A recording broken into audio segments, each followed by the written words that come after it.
આ મારા આંટી છે, નિરંજના ઇમાનુએલ અમદાવાદી. અમે વ્યારાના રહેવાસી છે. મારા આંટી લગભગ 6 મહિનાથી પરેશાન હતા. એની જે શ્વાસની બીમારી હતી તેનાથી અમે ઘણી જગ્યાએ ફર્યા, પણ પછી વ્યારામાં જ ઇકો કરાવ્યું તો ઇકોમાં આવ્યું કે વાલ્વનો પ્રોબ્લેમ છે.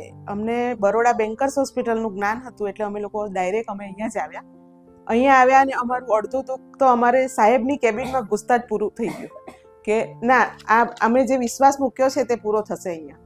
અને માસીને જ્યારે સમજાવવામાં આવ્યું ત્યારે એ તૈયાર થઈ ગઈ વાલનું ઓપરેશન કરવા માટે. એની જૂની 2 બીમારી હતી, મોટા મોટા ઓપરેશનમાંથી એ પસાર થયેલી, સીએ સર્વિક્સ અને સીએ બ્રેસ્ટ.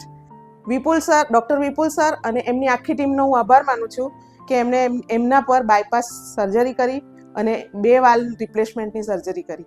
એ ક્રિટિકલ પરિસ્થિતિમાં એમને આઈસીયુમાં મૂકવામાં આવ્યા. આઈસીયુના કૃપલ સિસ્ટર અને અમે લોકો જ્યારે રિલેટિવ બહાર હોય છે ત્યારે કૃપલ સિસ્ટર અને એનો ત્યાંનો સ્ટાફ એકદમ ફેમિલિયર તરીકે મારી આંટીની સારવાર કરી અને એમાંથી અમને બહાર કાઢી લાવ્યા એકદમ ક્રિટિકલ પરિસ્થિતિમાં. ત્યાર પછી અમે વોર્ડમાં આવ્યા. વોર્ડના ઇન્ચાર્જ સિસ્ટર માધુરી સિસ્ટર અને એમનો આખો સ્ટાફ એમણે અમને આટલી પરિસ્થિતિમાંથી બહાર કાઢીને તરત સાજાપણું આપ્યું. અને ઈશ્વર પિતાનો બી હું પુષ્કળ આભાર માનું છું કે મારા આંટી એ ક્રિટિકલ પરિસ્થિતિમાંથી બહાર આવ્યા.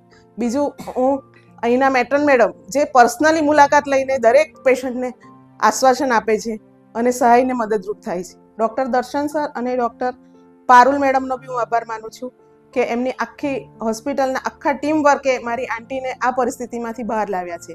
આ ક્લાસ 1થી માંડીને ક્લાસ 4 સુધીનો દરેક સ્ટાફ એકદમ હેલ્પફુલ અને એકદમ માયાળુ છે. બીજું ખાસ માંગુ છું મારી આંટી તરફથી સર્વને God bless you and all the best.